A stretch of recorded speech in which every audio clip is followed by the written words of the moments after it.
This is the skill assessment booklet for under 11 footballers. This assessment is based off the GAA player pathway and covers the skills that are specifically important to under 11 footballers. It covers the solo, hook kick and punt kick. We advise coaches to do these assessments 3 times a year.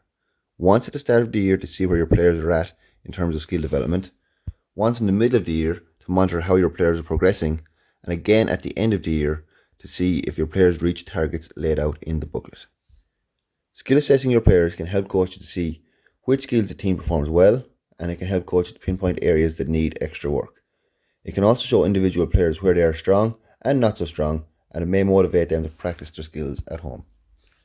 Skill assessing your players can also give clarity to coaches. It can help coaches to focus on the age-specific skills that are vital at that age group and not to focus on other skills that aren't as important right now. It's best to use a rotation system when running the skill assessment so as to avoid long queues of players waiting for their turn to perform the skill assessment. Set up to 3 different assessments in different areas of the pitch, and 3 coaches take a group of players each to a different skill and rotate to the next skill once finished. That way waiting times for each player is kept to a minimum and the assessment is finished quicker, allowing you to return to training as normal. You can record each individual player's scores in Offaly GAA's skill assessment booklet. If you haven't got a booklet, you can get one by contacting any of our coaching and game staff. To set up the solo assessment, you mark out a square 8 metres by 8 metres with a cone in the centre. There is a cone 1 metre away from a corner cone to indicate the start point. The cones are marked 1, 2, 3, 4, 5 and 6 as seen in the diagram. The player starts at the outside cone and runs to cone 1 and solos. He then runs to cone 2 in the centre of the square and solos. He continues to cone 3, then cone 4, back into the centre for cone 5 and finishes at cone 6, performing a solo at each one. The player does this circuit twice, once soloing with his right foot and then with his left foot.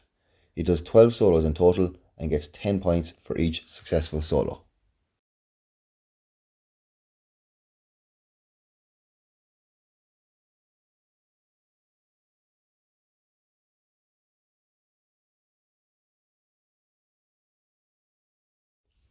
In the next section, we will look at how to set up the hook kick assessment.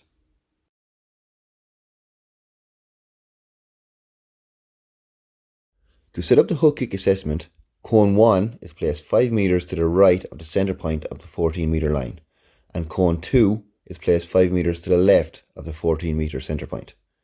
2 footballs are placed at each cone. There are cones placed on a 21 metre line opposite cone 1 and cone 2. The player starts with a ball at cone 1, solos to cone 3 on a 21 metre line. He goes around the cone and attempts to hook kick the ball over the bar. He then runs to cone 2, collects the football and runs to the cone opposite it on a 21 metre line and attempts to hook kick it over the bar. He then repeats with 2 remaining balls. He completes 2 kicks with his right foot and 2 with his left foot and gets 10 points for each ball that goes over the bar.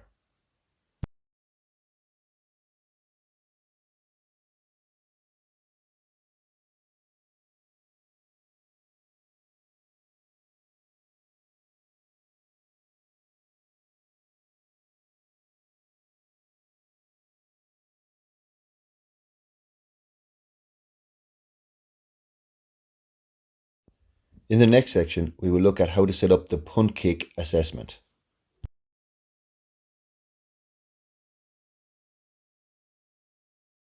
To set up the punt kick assessment, you must mark out a goals that's 2 metres wide using cones or poles as seen in this video. A cone is then placed 15 metres out from the goals. We'll call that cone B. Another cone is placed a further 4 metres back. We'll call that cone A. 6 balls are placed at cone A as in the video. The player picks up the ball at cone A, runs towards cone B and attempts to punt kick the ball through the goals. The ball must not bounce or roll along the ground.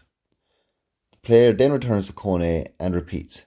He must kick 3 balls with his right foot and 3 with his left.